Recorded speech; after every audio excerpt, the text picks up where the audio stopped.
इतना दुख और इतना दर्द है इनके पास। मैं अभी निशब्द हूँ, मेरे पास शब्द नहीं है उनके दर्द को बयां करने के लिए।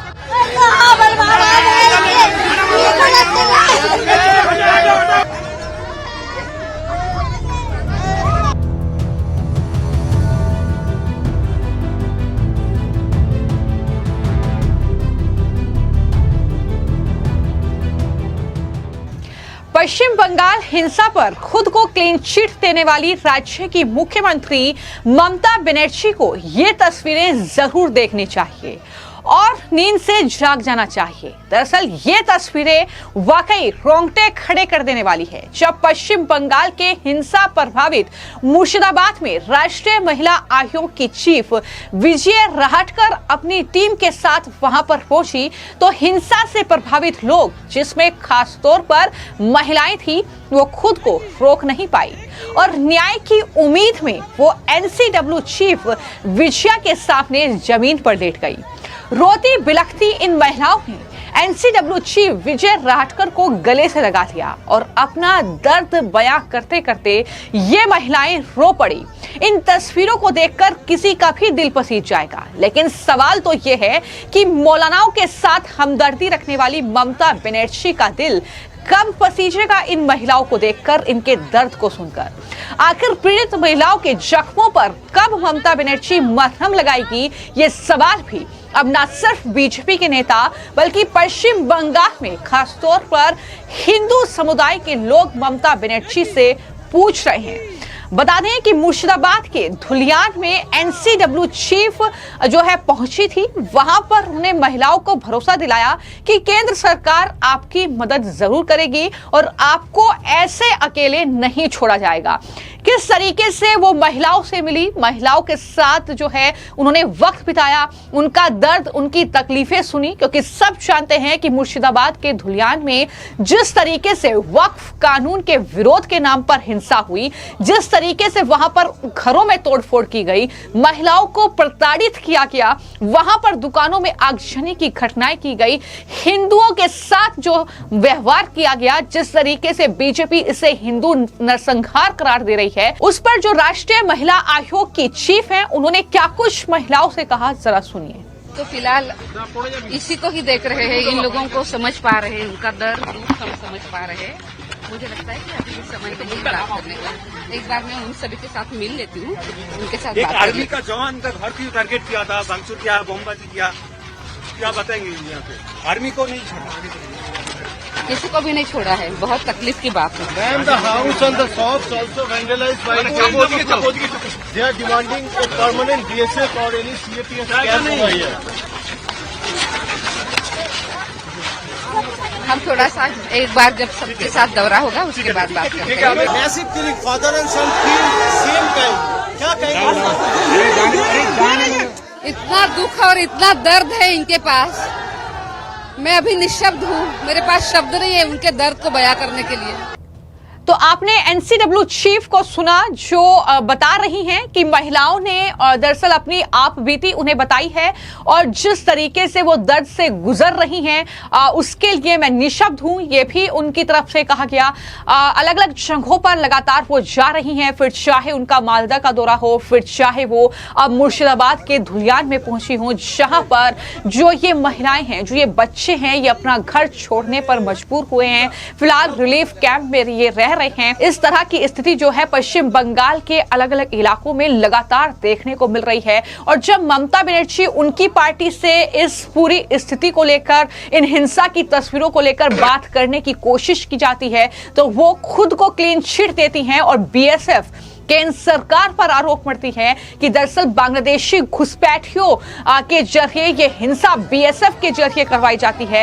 ये तमाम बातें ममता बनर्जी करती हैं, लेकिन वहीं पर जो हिंसा को अंजाम दे रहे हैं उपद्रवी, उन पर कोई एक्शन नहीं।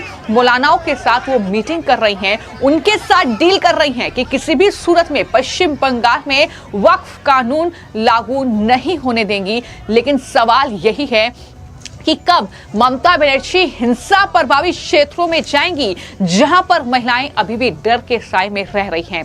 और इसको लेकर दरअसल राष्ट्रीय महिला आयोग एक्शन मोड में है। जब आपने राष्ट्रीय महिला आयोग की चीफ को सुना, उन्होंने कहा कि दरअसल वो इन महिलाओं के लिए सेफ जो भी जगह होगी वो जाहिर तौर पर उनके लिए स्थिति सेफ की जाएगी। लेकिन वहीं पर कुछ लोगों ने भी बातचीत की और कहा कि वो बीएसएफ का एक परमानेंट कैंप वहां पर चाहते हैं। वो अपने लिए केंद्र सरकार से सिक्योरिटी की डिमांड कर रहे हैं। क्या कुछ पीड़ित परिवार, उनके जो लोग हैं, वो वहां पर अपनी आपबीती बताते हुए न्याय की गुहार जो है वो अब राज्यपाल से लगा रहे हैं, वो अब राष्ट्रीय महिला आयोग से लगा रहे हैं। क्या कुछ वो कह रहे हैं वो भी सुनिए। हम लोग चाहते हैं बेसिक काम चाहता हूँ। आए हैं महिला कौशल सभा के हाँ, हमरा तो बेसिक काम चाहता हूँ। पार्लियामेंट्री सेंट्रल बाहिनी का कैंप चाहते हैं। हम राष्ट्रपति अंचल चाहते हैं, बीएसएफ कैंप चाहते हैं और ये नहीं करना चाहते हैं और क्षतिपूरण चाहते हैं। हम ये 4 ऑप्शन है, मैं उसको पूरा करने देगा तो मैं हम लोग चाहते हैं जहाँ हम यहाँ मेरा जन्म स्थान है, हम यहाँ ही थकेंगे, लेकिन इसलिए हमको पूरा लाइफ टाइम का जो सिक्योरिटी वो हमको चाहिए। और ये सिक्योरिटी हमको जो वेस्ट बंगाल गवर्नमेंट का जो फोर्स है, हमका बिंदु मात्र यहाँ पर कोई भरोसा नहीं है। कारण ये वेस्ट बंगाल गवर्नमेंट रहने के बाद भी हमको यहाँ जो अटैक हुआ है वो सरकार रहने के बाद ही हुआ है। इसीलिए हम चाहते हैं जो हमारा यहाँ कोई परमानेंट बीएसएफ कैंप। आपको मैं जानकारी दे दूं कि राष्ट्रीय महिला आयोग ने एक जांच समिति का गठन किया है। आयोग की राष्ट्रीय अध्यक्ष भी इसी समिति का हिस्सा हैं। ये समिति 3 दिनों तक हिंसा प्रभावित क्षेत्रों में महिलाओं के साथ हुए अत्याचारों की जांच करेगी। पत्रकारों से बातचीत में राष्ट्रीय महिला आयोग की अध्यक्ष विजय रहाटकर ने कहा कि हर किसी को महिलाओं के प्रति संवेदनशील होना चाहिए। संवेदनशीलता ही महिलाओं के लिए न्याय सुनिश्चित कर सकती है। इस तरह की स्थिति तब होती है जब संवेदनशीलता की कमी होती है। यहां पर उन्होंने सरकार पर भी हमला कहीं ना कहीं बोला है। क्या कुछ उन्होंने कहा जब उन्होंने मीडिया से इस बारे में विस्तृत बातचीत की, जरा सुनिए। जिस क्षेत्र में मैं गई थी, लगभग मैं हर जगह पे मैं गई हूँ। मैं वहाँ की जो पीड़ित लोग हैं, विशेष रूप से महिला और बच्चे, उनको मैं मिली हूँ और ध्यान में आ रहा है कि उनके साथ बहुत अन्याय हुआ है, उनके साथ अत्याचार भी हुआ है और उनको जो पीड़ा है, ये पीड़ा की कोई लिमिट नहीं है। इतना उनको पीड़ा हो रही है, बहुत तकलीफ उन्होंने झेली है। मैं जो यहाँ पे आई हूँ वो उनको धैर्य देने के लिए आई हूँ, उनको विश्वास देने के लिए आई हूँ और वो अकेले नहीं है, उनके साथ हम सभी हैं। ये विश्वास उनको मैं देने के लिए मैं यहाँ पे आई हूँ। तो मुझे लगता है कि इसको हमने बरकरार रखना चाहिए, उनके साथ लगातार बात और उनको धैर्य भी देना चाहिए। एक्शन के बारे में क्या क्या सुने आप? आज उन्होंने बहुत कुछ कहा है कि पुलिस ने उनकी मदद नहीं करी है, पर ऐसी अनेक चीजें वो बता रही है। मुझे लगता है कि हमने उनको बात करने के लिए समय देना चाहिए और थोड़ा सा उनको खुद को भी संवरने के लिए हमने समय देना चाहिए।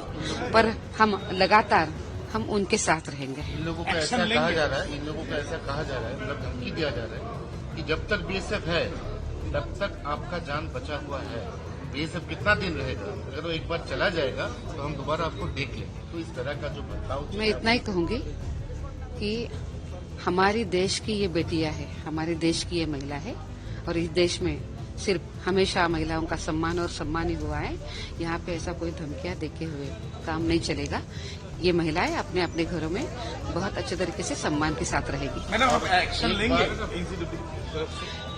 हमारे पास जो अधिकार है और जो हमने देखा है उसका एक विस्तृत रिपोर्ट इस विजिट के बाद बन जाएगा और उसके बाद फिर ये रिपोर्ट हम एक बार तैयार करके बात करेंगे। पश्चिम बंगाल की मुख्यमंत्री ममता बनर्जी के पास कितना कंप्लेन, मतलब वहाँ पे आपने बात किया, मैम अभी तक कितना कंप्लेन आपको मिला?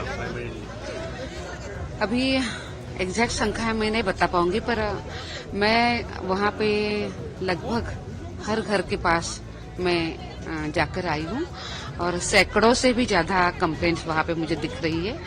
इतना ही नहीं तो मैंने अभी भी अनेक महिलाओं को मैं मिली हूँ, बच्चों को भी मिली हूँ। तो ये संख्या तो बढ़ती जा रही है, लोग मिलने के भी लिए भी आ रहे हैं। मैम एक सवाल ये पश्चिम बंगाल की मुख्यमंत्री ममता बनर्जी ने कहा था कि जितना वीडियो फैल रहा है सब फेक, और जो ट्वीट भाजपा नेता सुकांत मजूमदार, चाहे दिलीप घोष हो, सुरेंद्र अधिकारी हो, जितना भी ट्वीट वीडियो किया है उन्होंने सीधा तौर पर कह दिया कि सब झूठ है, सब फेक है। लेकिन आज आपने आंखों देखा हाल सुन रहे हैं, उसके बाद क्या लगता है कि सच में वो जो वीडियो भयंकर सब वीडियो फेक था?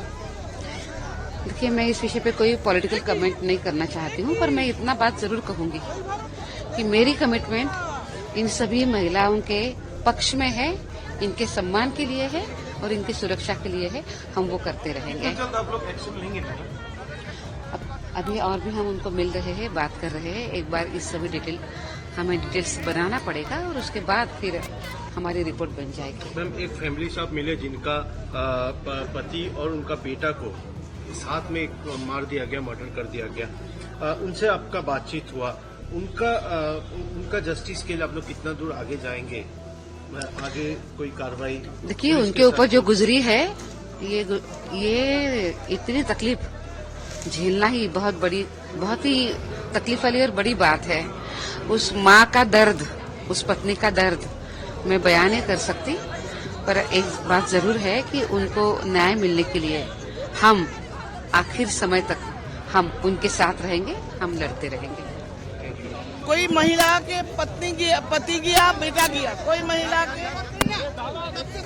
बेटा का गया, सबका ऐसे करके घर से निकाल के खींच के बाहर जाके उनको बुचर की तरह उनको कुपा के काटाया गया। उसका भयानक है। ऐसा मामला बंगाल में हुआ कि हम नहीं जानते हैं, पहला बार देख रहा है। ऐसा नहीं हो सकता, ऐसा नहीं चल सकता है। सरकार को इसका जिम्मेदारी लेना है। तो विजय राहटकर, जो कि एनसीडब्ल्यू की अध्यक्ष हैं, उन्होंने पश्चिम बंगाल में जो अभी भी जो कट्टरपंथी लोग हैं, जो उपद्रवी लोग हैं, जो धमकियां दे रहे हैं कि हम आपको चैन से नहीं रहने देंगे, उनको भी चेतावनी दी और कहा कि इन धमकियों से नहीं डरने वाली हैं महिलाएं, वो अपने घर को वापस लौटेगी। ये भरोसा उनकी तरफ से दिलाया गया है महिलाओं को। लेकिन इस पर बीजेपी के जो सांसद हैं मेरठ से अरुण गोविल, उनकी तरफ से क्या कुछ कहा गया है, जरा वो भी सुनिए। देखो, वायलेंस जिस बात के ऊपर हो रहा है वो बात कोई बात अच्छी तो है नहीं बिल्कुल भी। मतलब बंगाल में जो भी कुछ हो रहा है वो श्री राम के नाम को लेकर हो रहा है, और ये बहुत ही एक श्री राम के साथ तो कभी ऐसा हुआ ही नहीं। वो हमारे देश का स्वाभिमान है, वो हमारे देश का गर्व है, हमारे देश का गौरव है, हमारी संस्कृति है, और उनके नाम को इस तरह से इन्वॉल्व करके ये सब करना बिल्कुल भी अच्छी बात नहीं है। पश्चिम बंगाल की गवर्नमेंट को इस बात का ध्यान रखना चाहिए कि ये सब ना हो, बल्कि ये तक कहा जाता है कि वही लोग इसमें, पश्चिम बंगाल में जो सरकार है वही इसमें इन्वॉल्व होती है। तो ये बहुत देश के लिए बहुत अच्छी बात नहीं है। उनको भी इस बात का ध्यान देना चाहिए कि वायलेंस से कभी भी कोई प्रॉब्लम एक तो सॉल्व नहीं होती, और वायलेंस से हमेशा निगेटिविटी बढ़ती है। निगेटिविटी बढ़ेगी तो देश की प्रगति में बाधक होती है, नहीं करना चाहिए। वक्फ बिल में जो संशोधन हुआ है वो लोकसभा से भी पास हो गया और राज्यसभा से भी पास हो गया। सुप्रीम कोर्ट में ऑफकोर्स ये लोग ले गए हैं, हो सकता है वहाँ एक दो छोटे मोटे संशोधन और हो जाए, लेकिन ओवरऑल जिस सोच को लेकर ये किया गया है वो सोच अपने आप में बहुत अच्छी है। इससे जो गरीब तबके के मुसलमान भाई हैं, या जो उनमें भी जो जैसी जातियाँ होती हैं, जो बहुत सारी जातियाँ जो जिनका आज तक शोषण होता रहा है, वक्फ में हुआ क्या है कि वक्फ की जितनी प्रॉपर्टीज थी उनसे जो भी कुछ मिल सकता था वो कभी भी सिर्फ बड़े कुछ लोग लेकर हमेशा उनको एक्सप्लॉइट करते रहे। वो कभी भी गरीब मुसलमानों की बेवाओं को, उनकी विधवाओं को, उनके बच्चों को, उनके बच्चों की पढ़ाई को, उनके बच्चों की नौकरी को, कभी वो पैसा वहाँ इस्तेमाल नहीं हुआ कभी। तो वक्फ बोर्ड का जो संशोधन है वो इसीलिए को लेकर आया गया है ताकि जो भी वक्फ की संपत्तियों से जो आय होगी उसको सही सामाजिक कार्यों में लगाया जाए।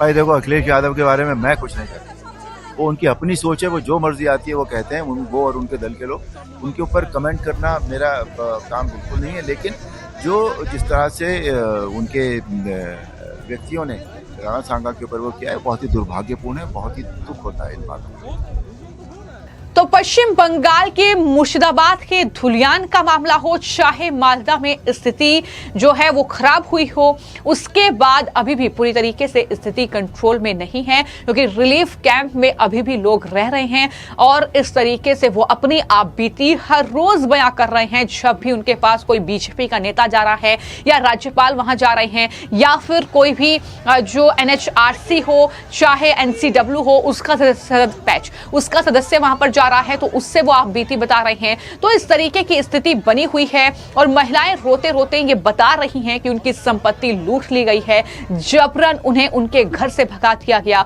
और अब हम रिलीफ कैंप में रह रहे हैं। लाखों बंदिशें हम पर डाल दी गई हैं, जेल से भी बदतर हालात में हम यहां पर रह रहे हैं। ये तमाम बातें महिलाओं ने जो है बताई हैं और पुलिस अपराधियों जैसा व्यवहार हमारे साथ कर रही है, ये भी वो कहती हुई नजर आई। तो कुल मिलाकर स्थिति कहीं ना कहीं शरणार्थी शिविर में भी उनके लिए बेहतर नहीं है। आखिर इस पर केंद्र सरकार क्या एक्शन लेगी? जो राष्ट्रपति शासन की मांग वहां पर की जा रही है, क्या राष्ट्रपति शासन पश्चिम बंगाल में लगेगा? क्या ममता बनर्जी को जो जेल भेजने की डिमांड बीजेपी के नेता कर रहे हैं, क्या ममता बनर्जी इस मामले में जेल जाएगी? कई सवाल हैं जो पश्चिम बंगाल हिंसा को लेकर लगातार उठ रहे हैं। फिलहाल आपकी इस पूरे मामले को लेकर क्या राय है, हमें कमेंट बॉक्स में जरूर लिखें। धन्यवाद।